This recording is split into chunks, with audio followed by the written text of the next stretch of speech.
ಬರ ನಿರ್ವಹಣೆ ಕುರಿತು ಸಿಎಂ ಡಿಕೆ ಶಿವಕುಮಾರ್ ಡಿಸಿಎಂ ಪರಮೇಶ್ವರ್ ಮಹತ್ವದ ಸಭೆಯನ್ನು ನಡೆಸ್ತಾ ಇದ್ದಾರೆ. ವಿಡಿಯೋ ಕಾನ್ಫರೆನ್ಸ್ ಮುಖಾಂತರ ಡಿಸಿ ಸಿಇಒಗಳೊಂದಿಗೆ ಸಮಗ್ರವಾಗಿ ಪರಿಶೀಲನೆಯನ್ನು ನಡೆಸುವಂತಹ ಕೆಲಸಗಳಾಗ್ತಾ ಇದೆ.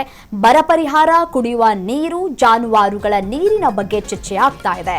ಕೃಷಿ ಚಟುವಟಿಕೆ, ರಸಗೊಬ್ಬರ ಲಭ್ಯತೆಯ ಬಗ್ಗೆ ಅಧಿಕಾರಿಗಳಿಗೆ ಸೂಚನೆಯನ್ನ ಕೊಡುವಂತಹ ಕೆಲಸಗಳಾಗ್ತಾ ಇದೆ. ಜನರ ವಲಸೆಯನ್ನ ತಡೆಯುವುದಕ್ಕೆ ಉದ್ಯೋಗ ಖಾತರಿ ಯೋಜನೆಯ ಪರಿಣಾಮಕಾರಿಯಾಗಿ ಜಾರಿಯಾಗಿದೆಯಾ ಇಲ್ವಾ ಅನ್ನೋದರ ಕುರಿತು ಚರ್ಚೆಗಳಾಗ್ತಾ ಇದೆ. ಪೇಪರ್ ವರದಿ ಬೇಡ, ಫೀಲ್ಡ್ ರಿಪೋರ್ಟ್ ಬೇಕು ಅಂತ ಹೇಳಿ ಸಿಎಂ ಡಿಕೆ ಶಿವಕುಮಾರ್ ಕೇಳ್ತಾ ಇದ್ದಾರೆ. ಎಲ್ಲಾ ಅಧಿಕಾರಿಗಳು ಟೀಮ್ ಕರ್ನಾಟಕ ಮನಸ್ಥಿತಿಯಲ್ಲಿ ಕೆಲಸವನ್ನ ಮಾಡೋದಕ್ಕೆ ಸೂಚನೆಯನ್ನ ಹೊರಡಿಸಿದ್ದಾರೆ. ಈ ಅಡಿಕೆ, ಕಬ್ಬು, ಭತ್ತ ಸೇರಿದಂತೆ ಹೆಚ್ಚು ನೀರು ಬೇಕಾಗುವಂತಹ ಬೆಳೆಗಳ ಮೇಲೆ ವಿಶೇಷವಾಗಿ ನಿಗಾವನ್ನ ಇಡುವುದಕ್ಕೆ ಸೂಚನೆಯನ್ನ ಕೂಡ ಕೊಡಲಾಗಿದೆ. ಡ್ಯಾಂಗಳಿಂದ ನೀರು ಬಿಡುವಂತಹ ಒತ್ತಡಕ್ಕೆ ಎಚ್ಚರಿಕೆಯಿಂದ ನಿರ್ಧಾರವನ್ನ ತೆಗೆದುಕೊಳ್ಳಬೇಕು ಅಂತ ಹೇಳಿ ಸೂಚನೆಯನ್ನ ಕೂಡ ಕೊಟ್ಟಿದ್ದಾರೆ. ನೋಡಿ, ರಾಜ್ಯದಲ್ಲಿ ಮಳೆ ಕೊರತೆ ಹೆಚ್ಚಾಗಿದೆ. ಸೊ ನೀರಿನ ಅಭಾವ ಮುಂದಿನ ದಿನಗಳಲ್ಲಿ ಕಾಡಬಹುದು. ಮತ್ತೆ ಬರದ ಆತಂಕದ ನಡುವೆಯೂ ಇದೀಗ ಸರ್ಕಾರ ಅಲರ್ಟ್ ಆದಂತೆ ಕಾಣಿಸ್ತಾ ಇದೆ. ವಿಧಾನಸೌಧದಲ್ಲಿ ಜಿಲ್ಲಾಧಿಕಾರಿಗಳೊಂದಿಗೆ ನಡೆದಂತಹ ಮಹತ್ವದ ವಿಡಿಯೋ ಕಾನ್ಫರೆನ್ಸ್ನಲ್ಲಿ ಮುಖ್ಯಮಂತ್ರಿ ಡಿಕೆ ಶಿವಕುಮಾರ್ ಹಾಗೂ ಉಪಮುಖ್ಯಮಂತ್ರಿ ಡಾಕ್ಟರ್ ಜಿ ಪರಮೇಶ್ವರ್ ಅಧಿಕಾರಿಗಳಿಗೆ ಖಡಕ್ ಆಗಿ ಸಂದೇಶವನ್ನ ರವಾನೆ ಮಾಡಿದ್ದಾರೆ. ಕುಡಿಯುವ ನೀರು, ಬರ ಪರಿಹಾರ ಕಾಮಗಾರಿ, ವಲಸೆ ತಡೆ ಸೇರಿದಂತೆ ಹಲವು ವಿಚಾರಗಳ ಬಗ್ಗೆ ಕಟ್ಟುನಿಟ್ಟಿನ ಸೂಚನೆಯನ್ನ ಕೂಡ ಹೊರಡಿಸಲಾಗಿದೆ. ಬರ ನಿರ್ವಹಣೆ ಕುರಿತಂತೆ ಸಿಎಂ ಡಿಕೆ ಶಿವಕುಮಾರ್ ಮತ್ತೆ ಡಿಸಿಎಂ ಡಾಕ್ಟರ್ ಜಿ ಪರಮೇಶ್ವರ್ ವಿಧಾನಸೌಧದ ಸಮ್ಮೇಳನ ಸಭಾಂಗಣದಲ್ಲಿ ವಿಡಿಯೋ ಕಾನ್ಫರೆನ್ಸ್ ಮುಖಾಂತರ ಡಿಸಿ ಸಿಇಒಗಳ ಜೊತೆ ಸಭೆಯನ್ನು ನಡೆಸಿದ್ದಾರೆ.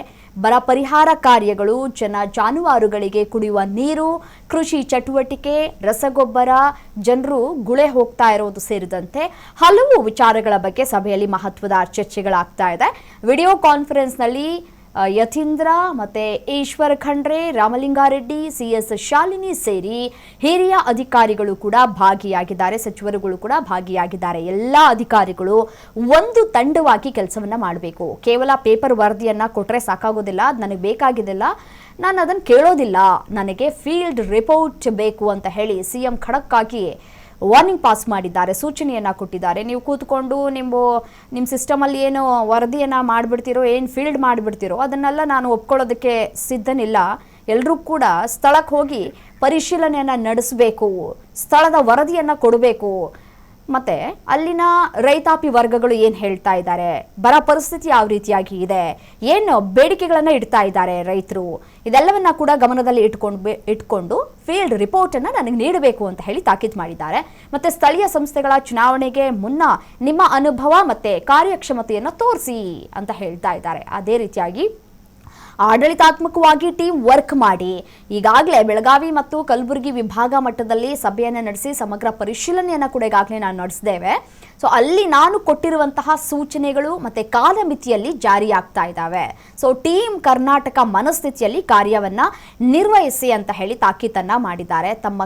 ತಮ್ಮ ಕಾರ್ಯಕ್ಷಮತೆ ಏನಿದೆ ಅದನ್ನ ತೋರಿಸುವಂತಹ ಕೆಲಸವನ್ನ ಮಾಡಬೇಕು ಅಂತ ಹೇಳಿ ಅಧಿಕಾರಿಗಳಿಗೆ ತಿಳಿಸಿದ್ದಾರೆ. ಇನ್ನು ಅಧಿಕಾರಿಗಳ ಸಭೆಯಲ್ಲಿ ಸಿಎಂ ಸೇರಿದಂತೆ ಡಿಸಿಎಂ ಡಾಕ್ಟರ್ ಜಿ ಪರಮೇಶ್ವರ್ ಅವರು ಪ್ರಮುಖವಾಗಿ 2 ಸೂಚನೆಗಳನ್ನು ಕೂಡ ಕೊಟ್ಟಿದ್ದಾರೆ. ಈ 2023ರ ಬರದ ವೇಳೆ ಬೆಳೆಯೇನೋ ಬೆಳೆದಿತ್ತು, ಬಟ್ ಆದರೆ ಸಕಾಲದಲ್ಲಿ ಮಳೆ ಕಾಣದೆ ರೈತನಿಗೂ ಕೂಡ ಏನೂ ಸಿಗಲಿಲ್ಲ.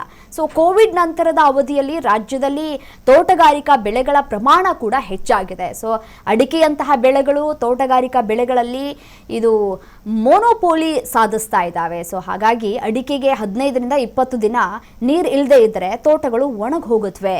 ರಾಜ್ಯದ ಬೆಳೆಗಳ ಚಿತ್ರಣವನ್ನ ಗಮನಿಸಿದ್ರೆ ಕಬ್ಬು, ಭತ್ತ, ಅಡಿಕೆ ಮತ್ತು ಮುಸುಕಿನ ಜೋಳಗಳು ಒಟ್ಟಾರೆ 50% ಪ್ರದೇಶವನ್ನ ಆಕ್ರಮಿಸಿಕೊಳ್ಬಿಡತ್ತೆ. ಸೊ ಈಗಾಗಲೇ ಆಕ್ರಮಿಸಿಕೊಂಡಿದ್ದಾವೆ. ಸೊ ಈ 4 ಬೆಳೆಗಳು ಅತಿ ಹೆಚ್ಚಿನ ನೀರನ್ನ ಬೇಡಿಕೆಯನ್ನ ಇಡ್ತಾವೆ. ಸೊ ಈ ಕುರಿತು ನೀವು ಸೂಕ್ಷ್ಮವಾಗಿ ಗಮನವನ್ನ ಹರಿಸಬೇಕು ಅನ್ನುವಂತಹ ಎಚ್ಚರಿಕೆಯನ್ನ ಕೂಡ ವಹಿಸುವಂತೆ ಅಧಿಕಾರಿಗಳಿಗೆ ಸೂಚನೆಯನ್ನ ಕೂಡ ಕೊಟ್ಟಿದ್ದಾರೆ. ಬಟ್ ಗೊತ್ತಿಲ್ಲ, ಜನ ಗುಳೆ ಹೋಗುವಂತಹ ವಿಚಾರ ಮತ್ತೆ ರೈತರ ಸಮಸ್ಯೆಗಳನ್ನ ಯಾವ ರೀತಿಯಾಗಿ ಪರಿಹಾರದ ಮುಖಾಂತರ ಪರಿಹಾರವನ್ನ ಕೊಡ್ತಾರೆ ಅನ್ನೋದನ್ನ ಕಾದು ನೋಡಬೇಕಾಗಿದೆ. ಡಿ ಕೆ ಶಿವಕುಮಾರ್ ಅವರು ಹೇಳಿದ ರೀತಿಯಾಗಿ ಫೀಲ್ಡ್ ವರ್ಕ್ ಆಗಬೇಕಾಗಿದೆ ಇಲ್ಲಿ.